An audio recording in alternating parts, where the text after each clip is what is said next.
G'day, welcome to Pay It Forward. Today I have a new addition to my Cuddle Doll series. This is a series that I created particularly suitable for younger children, for cuddling, to be a great companion, a lifetime companion.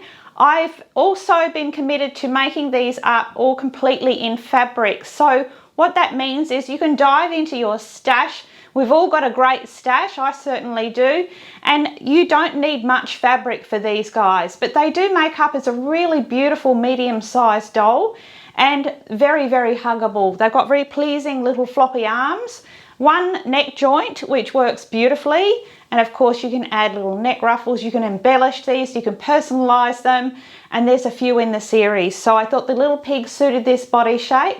So I have your free pattern all ready for you. It is in the drop down description box below the video here. All you need to do is click on that link and you'll be able to print out your free pattern templates. Now when you do that, make sure the key thing is that you're using A4 paper.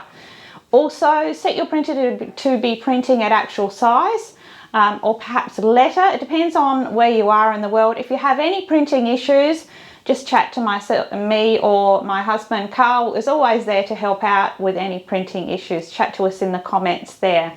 So I always include all seam allowances within my patterns. So who's ready to make the next in our beautiful series, a little cuddle pig?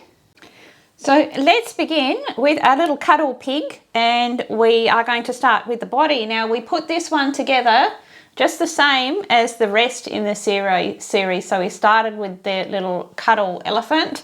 There, the body is the same. You need your front and back body pieces. They are the same template, but you just need to put your markings on the back pieces. So make sure also that you have those interfaced. I'm just using a quilting cotton and interfaced with my favorite Fusible woven cotton interfacing. It's in a medium weight. This doll will present better if it is interfaced. So that has our back and front pieces, and I always choose a bright colored fabric print, something that looks like the doll is wearing like a little romper or something like that, like a little onesie. It just looks super cute, and it's a great way to bring some colour into an otherwise not very colourful character. So we have a front and back there. Next we're going to need a tail. We're going to be adding a little tail. Pigs don't classically have a curly tail. That tends to be how they're depicted. Some of them do. I've made a little length of braid with braided cord. I've plaited it up and knotted the end, and that's ready to slip into. That's incorporated into the seam of the back. We're going to also need our foot pads for the bottom there, and I'm using felt, and the felt is also interfaced with that same interfacing. Now for the arms, what I do, it's much easier to do these by taking your chosen fabric for your arms, folding that piece right sides together, big enough to accommodate your two arm templates, and trace around those, and we're going to be stitching directly on the line and then cutting them out. It's a much easier way of doing it. And we also don't want any interfacing on those arm pieces because we want them to be nice and soft and pliable. So that's our arms done. We're going to need a neck joint, and this is a 45mm neck joint. Have a look at my jointing videos if you want to know a little more about jointing. There's a few options there.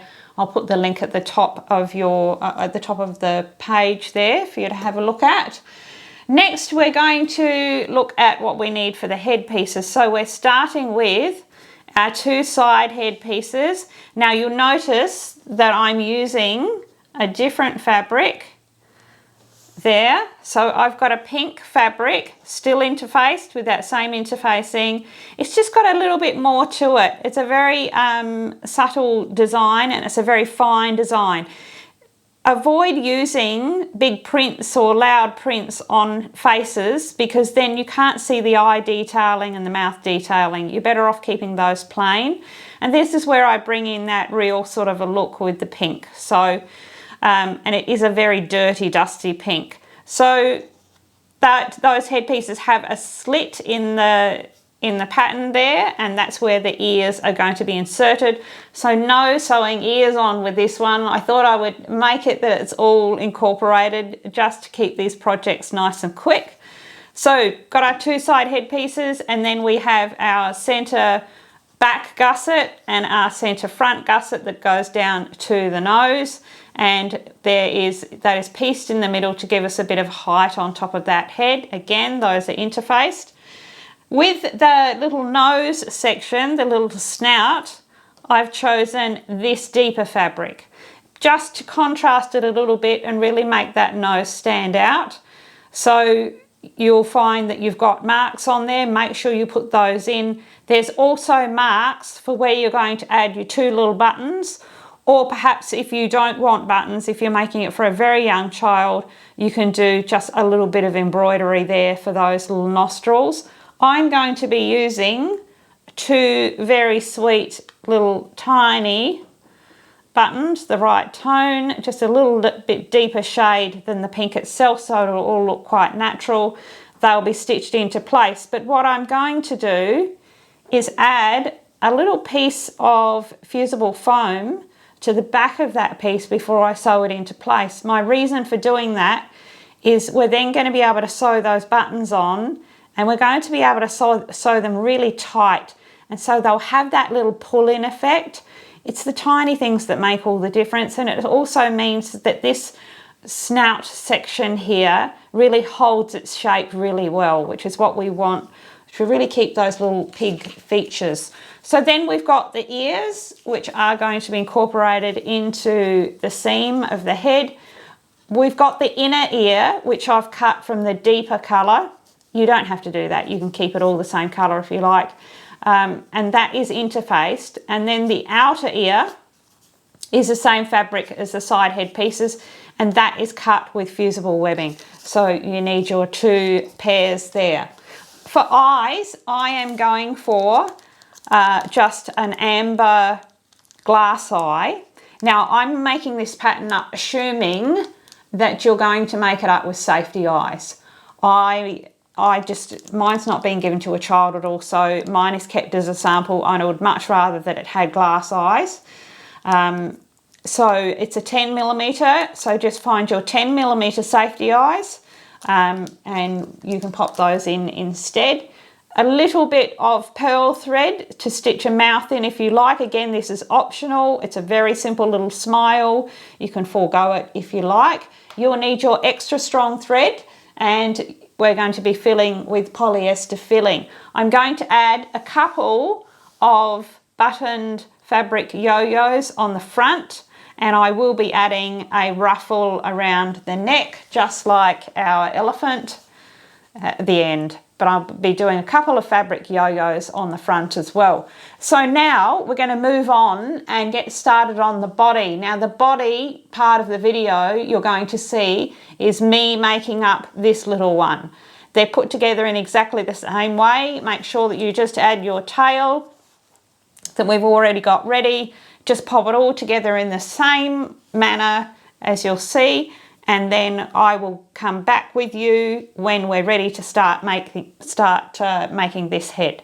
Now the body that we're about to make is the body that I use for all of the animal dolls in this series. So even though the colours may change throughout, all of the bodies are put together in the same way. It just saves me having to film that section all over again each time, and it will allow me to give you a whole lot more of a range in this little series. So just follow along regardless of the animal that you're making. This is how you put that body together. The first step in creating the body, we're going to take our two back body pieces, and where the opening marks are, we're going to sew a close zigzag stitch on the machine on the edge there, just to bind those edges. It stops it from fraying, and when we go to close that opening, it's going to be nice and neat and tidy, and it won't stretch. So our next step is to create a little tail. Now I've made a plait with my yarn, just a little braid, and left some ends free at the end there. I've just tied a knot in the end and stitched across here. So this is the end we're going to pop into the seam. Mine's about 13 centimeters overall. You can make it longer, shorter, whatever you like. So we're going to be sewing the center back seams of both the front and the back body pieces. So these are our front body pieces that don't have any marks on them.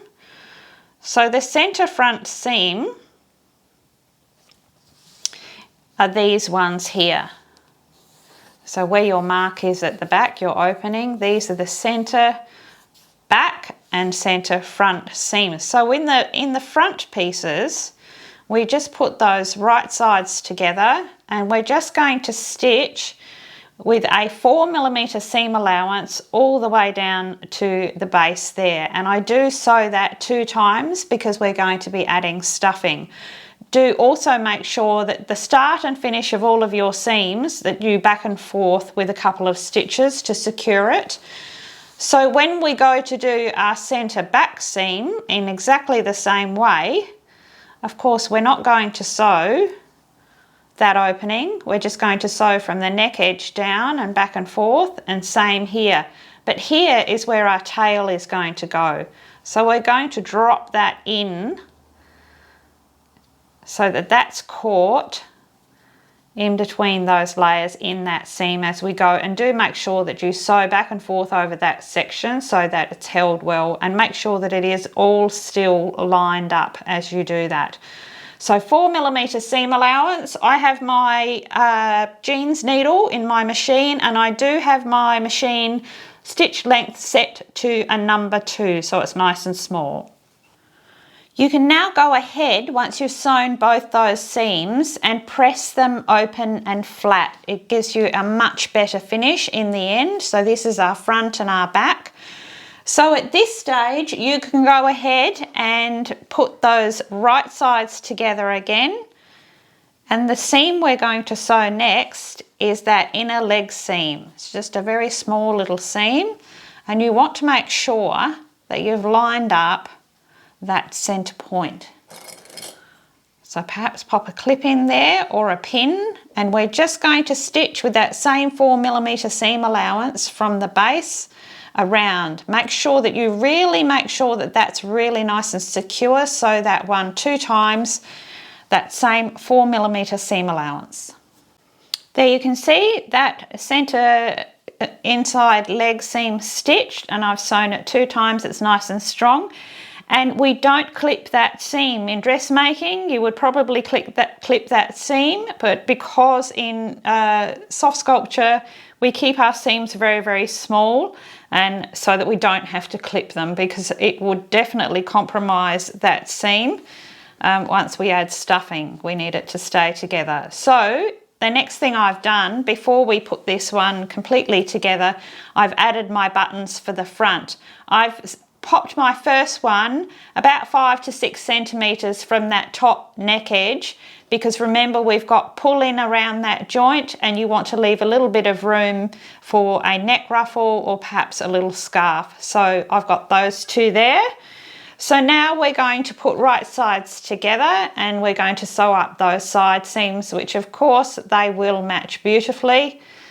Just popping my clips in there right the way down the side to the bottom of that leg, and we will sew that 4mm seam allowance 2 times, just the same as before. So the final step in putting the body together is we're going to add the foot pads to the little base of the leg there. So we're going to put right sides together.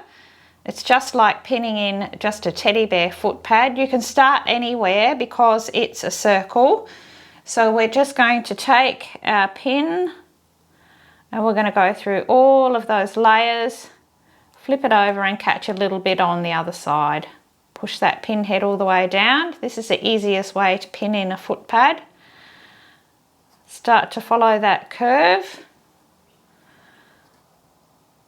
Pin through both of those layers, flip it over, and just take a little bit up on the underside. Pushing the pin head down just clamps it all into place.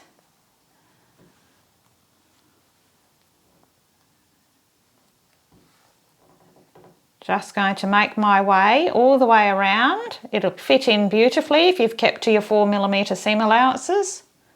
There we go, all pinned into place. My next step will be to take my needle with an extra strong thread on it, and I'm just going to overcast that foot pad into place so that I can remove all of my pins.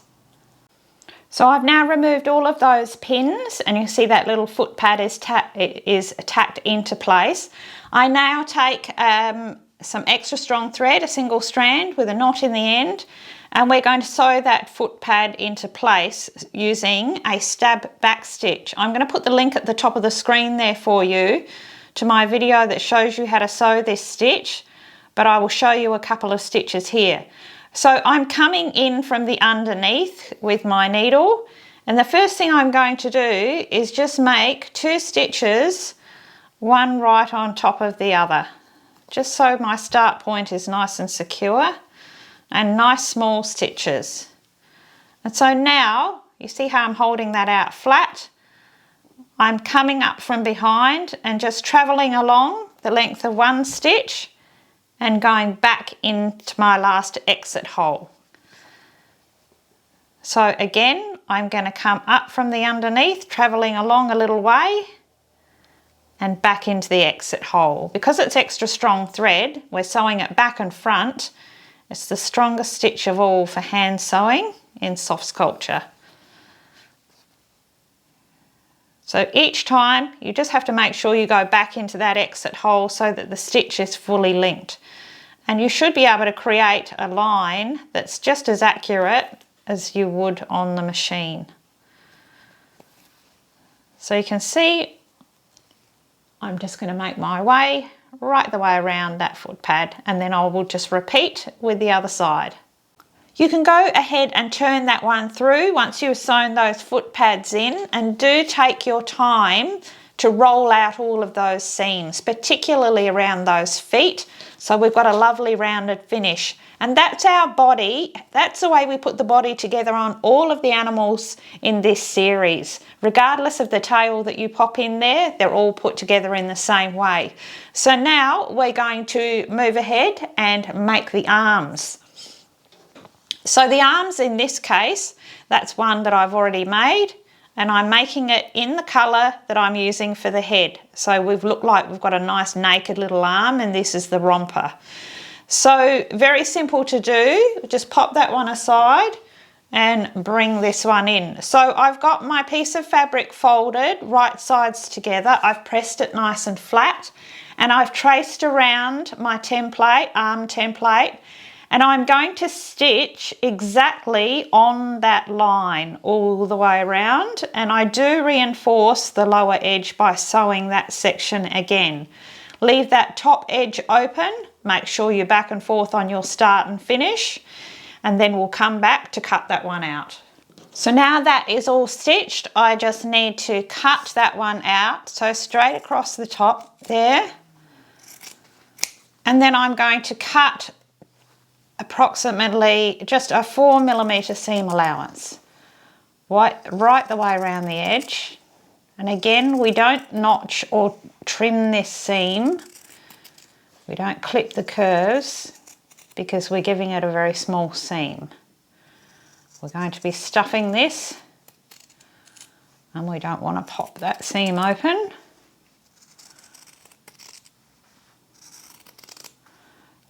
So before I turn this one through, because I used a heat erasable pen, I can now take that to my iron and press that, and it will remove those marks, and then I'm going to turn that through.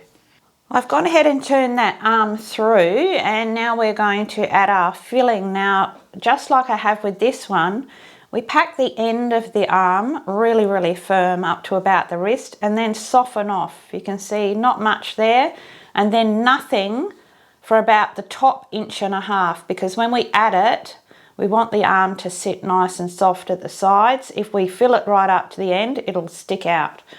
So just go ahead and tuck that filling in that top edge there, in that opening. Easiest with forceps. take that right down to the base there. Support the end there, but do pack that hand and wrist very firm. Continue up nice and firm and then soften it off and then nothing up until here. Once you get up to there, just bring those two edges together and just stay stitch on the machine across the top to hold that all together. Next, we need to go ahead and add those arms to our body at the top of the neck on each side. So you need to first of all make sure that your little hand is curving towards the front, and we're going to take this straight edge here and we're going to line it up with our center seam, our side seam here, and make sure that it is just exactly halfway. So here's my side seam, and we're just going to tack it to the top. I'm just using my extra strong thread just to hold that into place. Line it up with the top exactly. And it must be right on that seam and centered so that the little arms hang correctly at the side. So these tops of these arms will be pulled in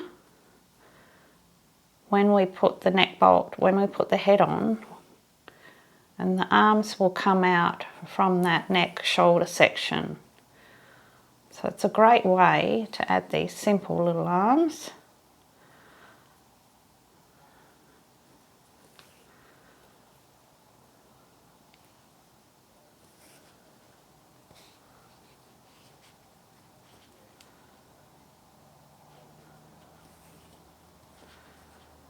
So I just got that exactly in place. Make sure it's very secure, because the top edge here won't be seen, it'll be drawn in around that bolt. There we go.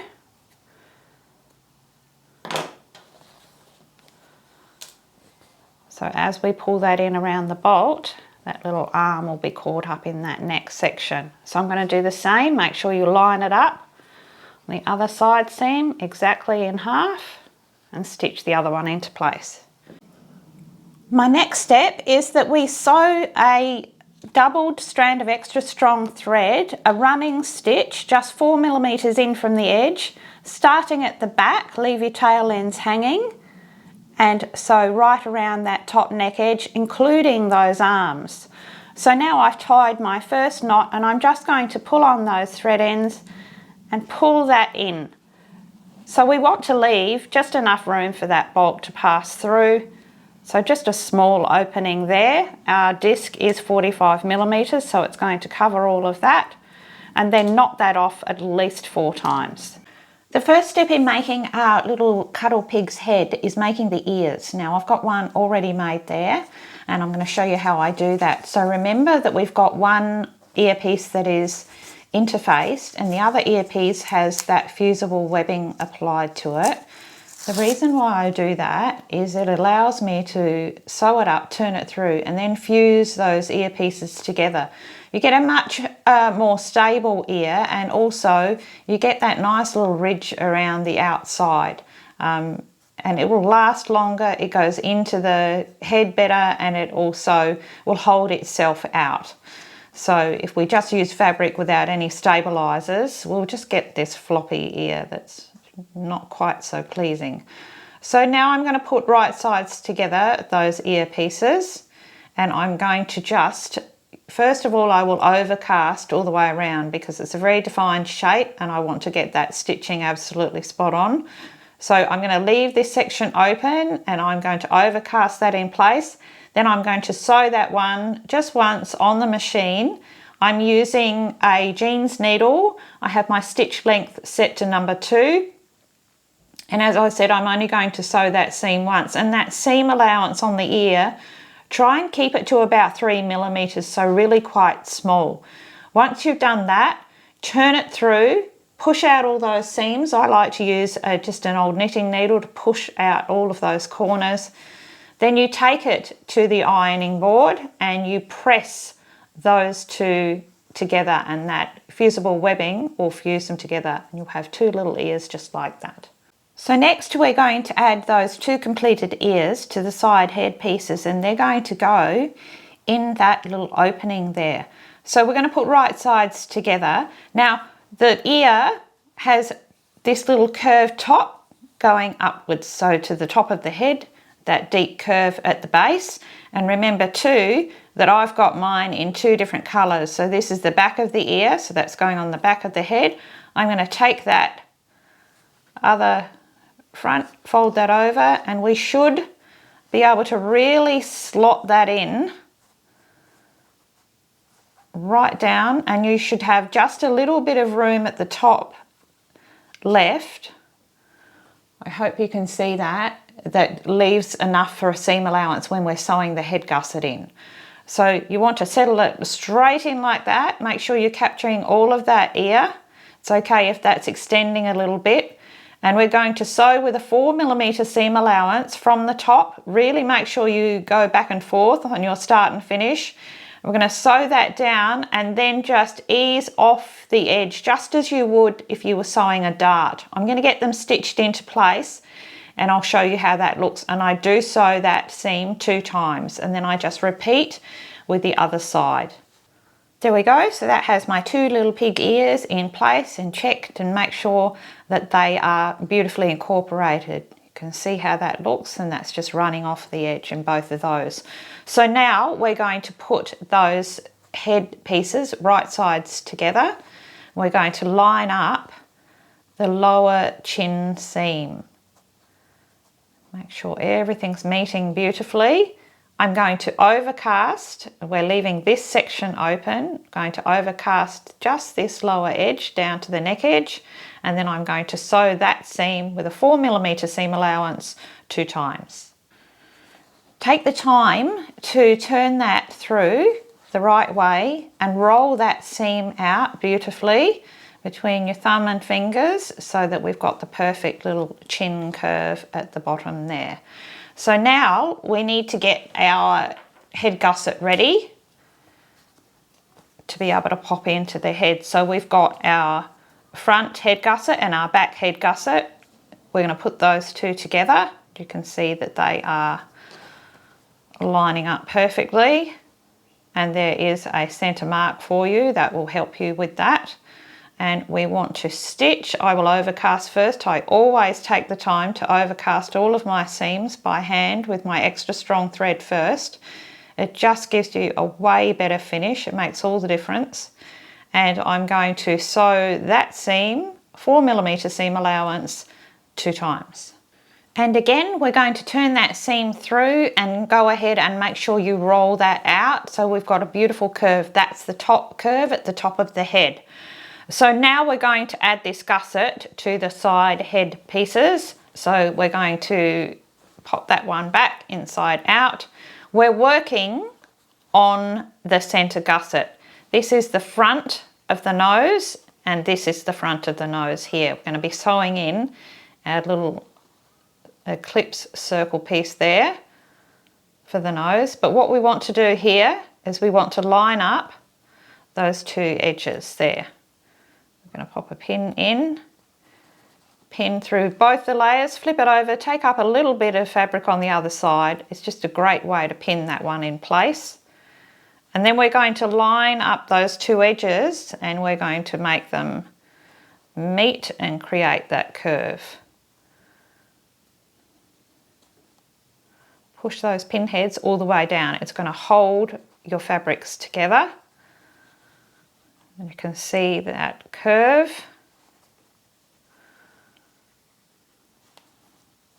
starting to happen.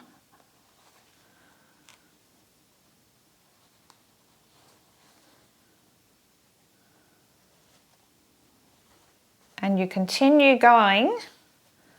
You need to push that ear out the way as we go past this section here. So I'll just tuck that little ear in, and remember we've got just enough room where that ear is we left just enough room for a seam allowance. So I'm going to get that all pinned into place right the way down to the base of the neck edge, and I'll show you how that looks. So this is how your head gusset should look. It's pinned in all the way from the nose to the base of the neck. If you've kept your seam allowance well, you'll find that that will fit perfectly. Now, when you get to where you've got your seams, so this is where the little ear is, and we've got that seam there, and we've got that seam at the top of the head, the ear will sit better if you fold that seam back. And same with the top of the head. Push them both back, and also make sure that you're doing all of this work on the center gusset. Don't be trying to put this piece in working on this side, it won't work. So now once it's all pinned into place, you need to go ahead and hand over cast stitch that seam into place. So you can remove your pins and then you can go ahead and sew that seam. If you try and do this without overcasting at first, you just won't be successful. So while it might seem like it takes longer, it'll stop you fighting with it. In the end, you'll have a much better result. So I overcast every single seam in everything that I make. So I'm going to go ahead, get that one tacked into place, remove my pins, then I'm going to sew with a 4mm seam allowance that full seam 2 times. And then all you need to do is repeat with the opposite side. Do exactly the same thing, remembering still to be working on that center gusset. Okay, so that has that head all stitched up, all ready to go. Before we turn that through, of course, we've got to sew that little nose section in. It's just like sewing in a foot pad, but first we need to prepare that little front nose section. And I've got my interfaced piece there. And remember that I've made mine that slightly darker colour, like the inside of the ears. And I've got my foam piece. I'm going to fuse that one into place right in the centre. There's a couple of marks there on your pattern pieces, so you'll be able to line that up well. There should just be a seam allowance around the outside. Get that pressed firmly into place so that you can see that that has my fusible foam in place. Iron onto the back there. Now, if you don't have fusible foam, do use something. So a couple of pieces of felt cut to that template with fusible webbing and press that on the back, or just doubled felt, which is 2 pieces of felt joined together with fusible webbing. Cut out your circle and from your template piece and fuse that onto the back just to give it some support. Otherwise that nose won't hold itself in that nice shape. So now you've also got marks on your pattern template that show you exactly where those little nostrils go, and I'm going to sew those on now. And because we've got the foam, we can really pull those in tight, so they'll really pull into the fabric and give it that nice sunken sort of a look. So I'm going to get those stitched into place first. So now we're ready to add our nose into the front of our muzzle here. So what I like to do first is I remove just that little bit of tacking stitch on the 2 top seams there. So this is the top of the head, this is the top of the nose, and I do that so that I can finger press those seams open and flat. Makes it much easier for sewing this nose piece in. And now I'm going to take that muzzle piece and we're going to pin it in just like a foot pad. Now I start at the base, and I'm going to line up my centre mark on that pattern piece with the centre chin seam. And I'm going to take a pin straight through, making sure that I'm really going straight through that centre seam. Then I'm going to line up the top in the same way. There's also marks there for you.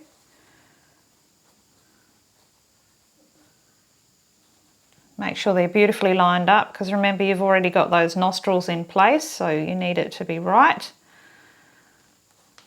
And then we're just going to fit that in. You'll find it'll fit in beautifully, and as I do that I can open out those seams so it's all going in nice and flat. Just taking my pin through just as before, taking up a little on the other side, pushing my pin head all the way down. I'll get that all pinned into place. You can see that's just going to fit beautifully. So now I've gone ahead and overcast that into place, and I am ready to actually sew that seam because now I remove all my pins, makes it so much easier. So there you can see I've gone ahead and turned that head through, and look at that beautiful little nose. Look how well it's holding that shape. Little ears already done. What a great little head pattern. So now all we need to do is fill this head. Now you're going to be using, most of you will be using safety eyes. What you'll need to do is temporarily fill that head, just to fill it all out, so that you can get your eye placement right. Then you'll go ahead, make those holes for the eyes with an awl and a knitting needle, and then pop those eyes through and clamp them on. Then you can restuff the head. I'm going to be adding glass eyes, which you've seen me do a million times. I'll be doing that later. So if you are adding safety eyes, perhaps continue watching so that you can see the eye placement, and then you can go ahead and follow that procedure. Don't ever, when you're using safety eyes, don't ever just try and guess and pop them in. You really do need to temporarily quickly fill that head, just softly get the positioning right, unstuff it, pop those eyes in, clamp them in place, because you'll never get it even just by guessing. So I'm going to get this one filled up. So of course, make sure that you're filling this head and that muzzle out beautifully firm, really nice and firm. It's going to last for years if you do that. And of course, it's going to hold out all that beautiful design shape that I've popped in there for you. So you want to go ahead with small pieces. Start by packing that muzzle. You'll find that you'll get a certain amount of pull in there on the top, on those seam lines there, and it gives us a beautiful little shape. So keep on adding, packing that fur in, that filling in. Use your forceps if you have them, and fill right up to the neck edge, just a little way, about 1 centimetre from the neck edge, and then I use my wool felting needle to pack all of that filling in.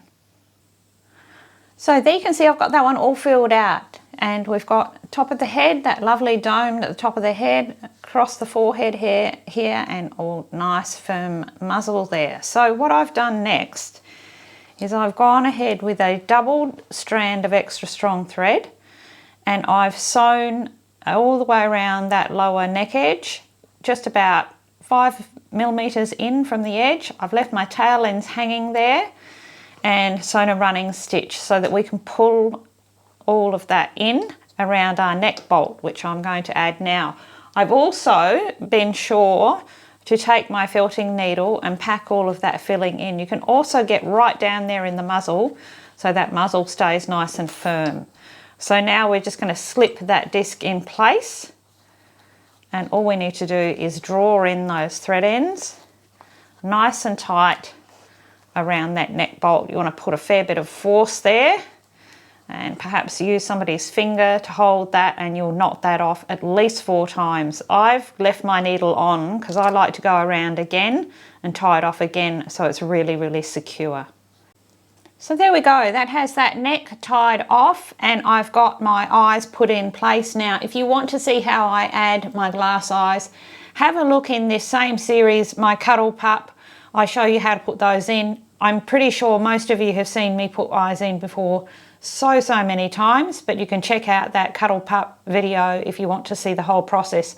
Most of you, as I said, will be using those safety eyes. Now the positioning of those, you can see that it is right on that seam line, and it is just before it starts to turn out again. So that's the ideal position. Don't have them too close together or too far apart.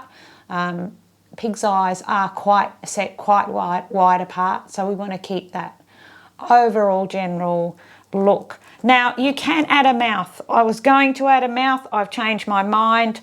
Because I am putting a ruffle around the neck, this area is largely not seen. If you do want to add a little smile, you can go ahead, and I just like this really simplistic look. I do try and keep these designs very, very simple and minimalist, and I think they look better that way. If you do want to add a mouth, just get yourself a doubled strand of pearl thread like this on your doll needle, come in from underneath through that joint section there, and bring your needle out just to one side here, pull that through, and you'll be able to create just a cute little smile on the underneath. Pull it in nice and taut, bring it across the other side and match it up, and you can pull that in, go back out and exit at the back of the head, just like you would if you were doing a teddy bear nose. As I said, I'm going to keep mine absolutely simple and plain. I love that look. And now we're going to put this little one together.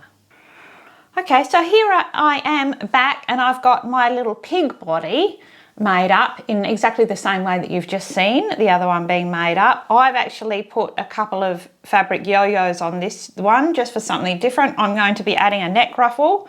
So we're all ready to go. We are going to add this little head that we've already made, and we're going to do that simply by taking that bolt through our neckline where we've got the little arms are already joined. Going to add our corresponding disc and washer and bolt. Finger tighten that one for now, and we want to make sure that we've got all of the fabric pulled out. The arms are pulled out where they should be. You want to position everything right. Line up the two center seams while you're doing it up. That will help you. And then wind that down. You can go ahead and tighten that nut. I tend to use my forceps to do that when it's on a neck bolt. Tighten that up. I don't do it too tight because I like the neck to have a bit of mobility to it, but it should still be very difficult to move initially.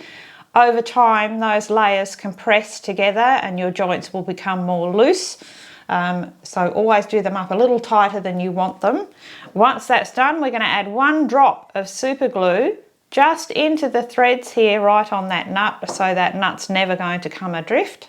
And now all we need to do is fill him or her up with our stuffing. Now, I do pack these bodies very firm, and I think to keep the proportions right, you do need to make sure that those bodies are really filled out, because I do make these animals with quite big heads. It's a much cuter look when they're slightly disproportionate like that.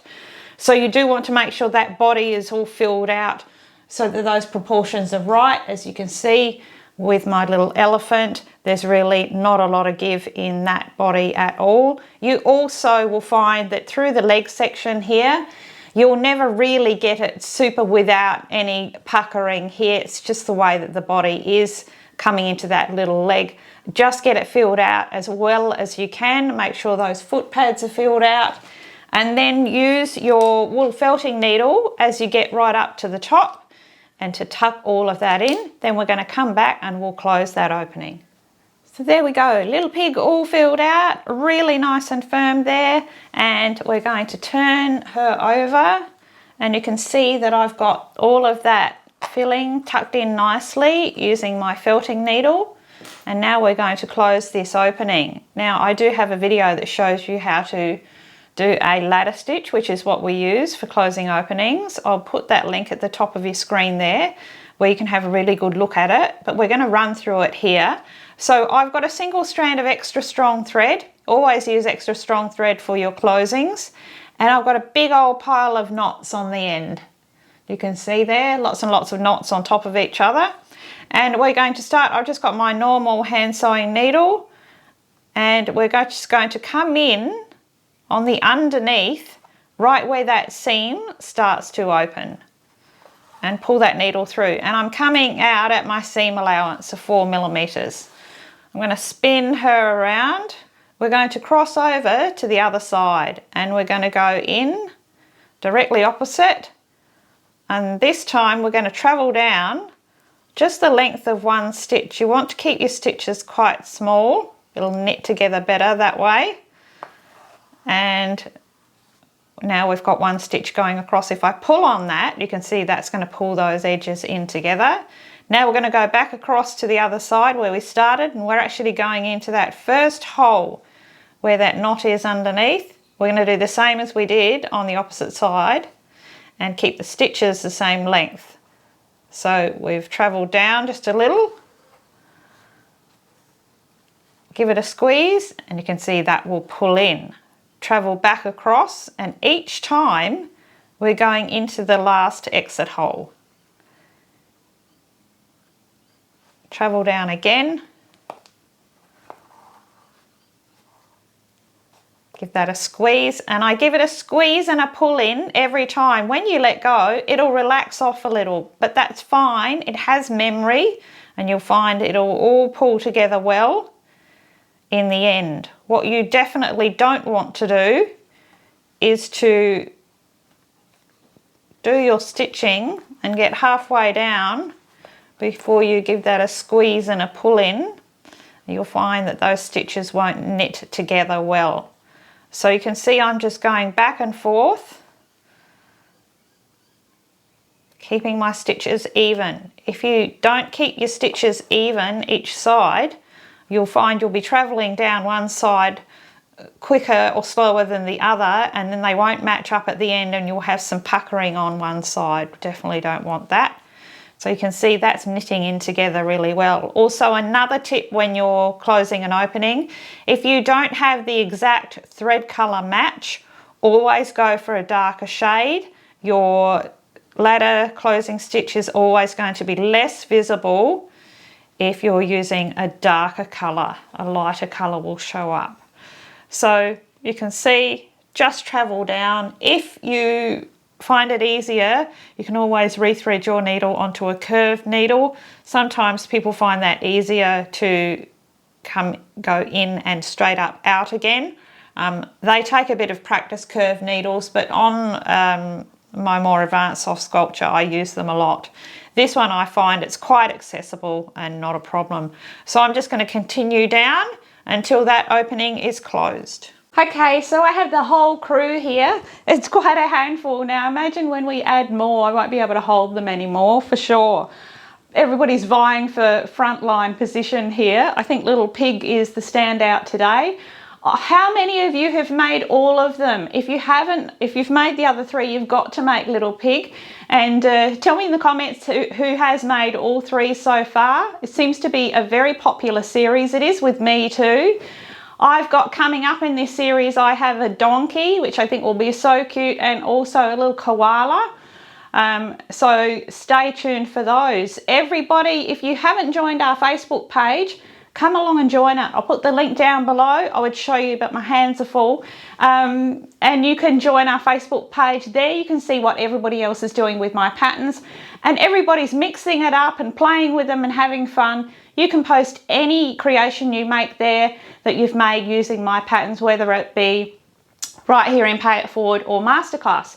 And speaking of Masterclass, seeing some beautiful little dachshunds coming up. Really loving to see what you're doing with those patterns. Thank you for joining my masterclass if you have. If you would like to step up, I'll also put that link down below as well. If you want to chat to me one-on-one and get my attention, come and follow me on Instagram, and that address is across the bottom of your screen there. You can come and find me there, and you can talk to me privately there if you'd like to as well. And I certainly have so many of you join me. Getting a message from one of you, I get lots of messages, but getting a message from any of you is always a delight to my day, so don't ever hold back. I love to hear from you all. Sometimes it's just to tell me what you're up to and what you're doing, but you can ask me anything there. So look, everybody have a fantastic creative week. I'm hoping to see lots of little colourful pigs turning up on our Facebook page this week. Everybody in the meantime, stay safe, keep on being creative, and remember to pay all the good things forward. Until next time, it's hooroo from all of us.